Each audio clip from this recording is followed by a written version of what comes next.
Why don't airplanes run on nuclear power? And to be honest, that's a really good question. We have nuclear submarines, we have nuclear ships, we have nuclear aircraft carriers, so why don't we have nuclear powered plane?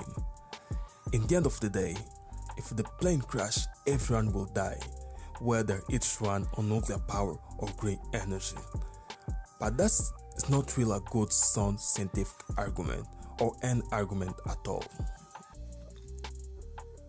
This idea is not new. The idea of nuclear power plant was originally mentioned in 1944, during the time when the Manhattan Project was gaining public momentum due to the potential nuclear energy. Even 2 years before that, in 1942, an Italian-American physician, Enrico Fermi, had pitched the idea of nuclear flights. He pitched this idea while he was serving on Manhattan Project to build atomic bombs. As the World War II ends, the United States began to work on nuclear-powered flight. From 1946 to 1961, engineers, strategists, and administrators, you name it, they all were recruited to get the idea off the ground. The United States spent $1 billion back in the 50s just to attempt to answer this question. Engineers at new established US Air Force were awarded with the initial project to research methods of welding atomic power for aircraft. The advantages for such investment were obvious. Theoretically, such a plane could stay in the air for weeks at a time. By 1951, they found a method that directly transferred heat from reactor and using it to propel an aircraft. This method was described in the 1963 government report called "Air enters through the compressor, is forced into the reactor and is heated by the fuel elements after passing through the turbine, where energy is extracted to drive the compressor. The heated air is expelled at high velocity to the exhaust nozzle." This idea makes sense on paper. The advantages of nuclear-powered airplanes are similar of those nuclear aircraft carriers. Both don't need to be refueled. Imagine a nuclear-powered bomber. It's the military dream come true. They can fly for days, target multiple enemies. They don't need to return to the military base. But there's some drawback on this love dream. With everything coming together on the technical end and funds made available by the government, it was time to face the key practical roadblocks. First, the reactor will need to be small to fit inside of the aircraft. This alone would release more heat than a standard reactor, which could melt the reactor and the plane along with it.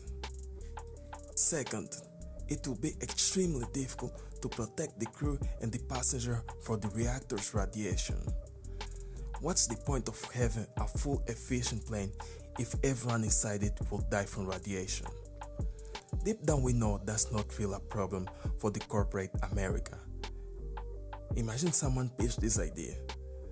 The refuel costs will be cut, but people will be affected by high radiation, sir. You say cut the refuel costs. If so, please proceed. How about the radiation, sir? Proceed.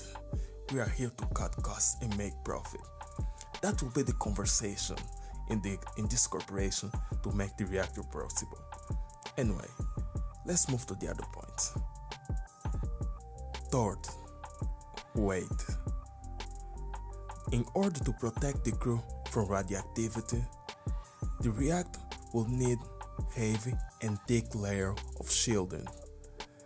But for taking off, the plane needs to be as light as possible, and this itself makes the challenge and the project even more difficult to accomplish. However, Despite of all of those setbacks, engineers claim that the plane will not need to be refueled, and that alone will offset the reactor and its heavy shielding. The United States spent 16 years romanticizing this idea with no actual perspective of this love story to happen. That's longer of most of my crashes.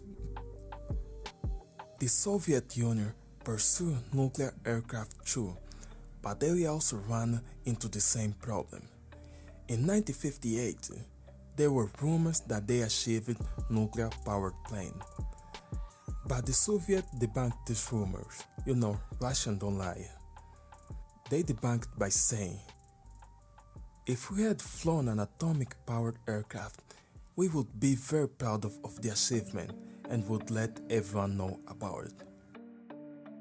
Both Soviet Union and America were not able to overcome the problem of shielding and its weight.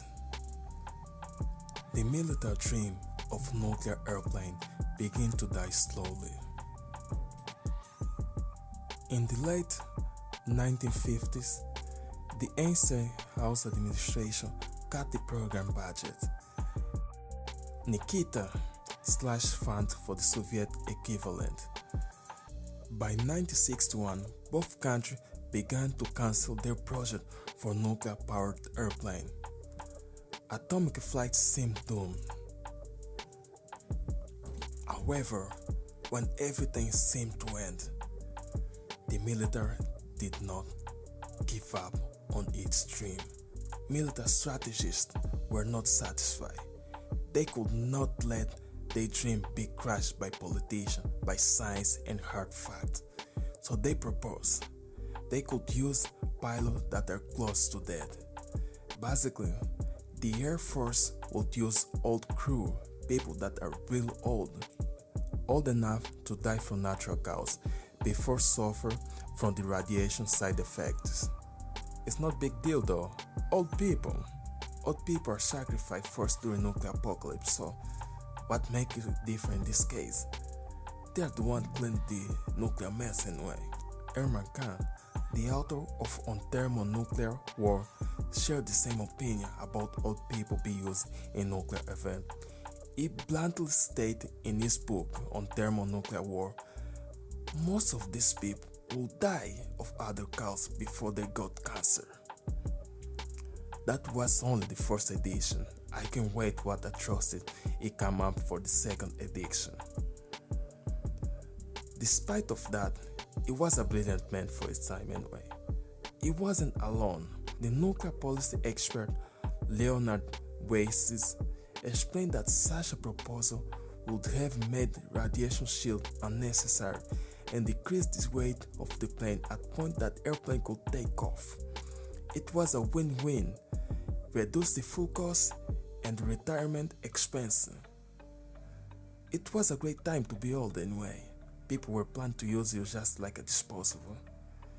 The image of irradiated elderly pilots patrolling the world sky ready to unleash nuclear catastrophe somehow was difficult to sell to the general public.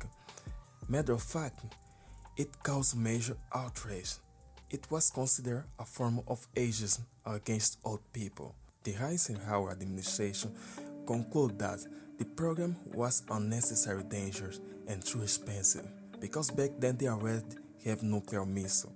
It was not really necessary to use nuclear powered plane. On 28th of March of 1961, President John F. Kennedy canceled the program. Proposals for nuclear powered plane have stopped since then. Plus the fear of radiation and lack of funds have kept all such ideas down. Quick talk. The question left is, what if they succeed? What if they achieve nuclear power plane? If such a project was achieved, there are few things that would happen. There would be less airports, and flight transit will not be real a thing.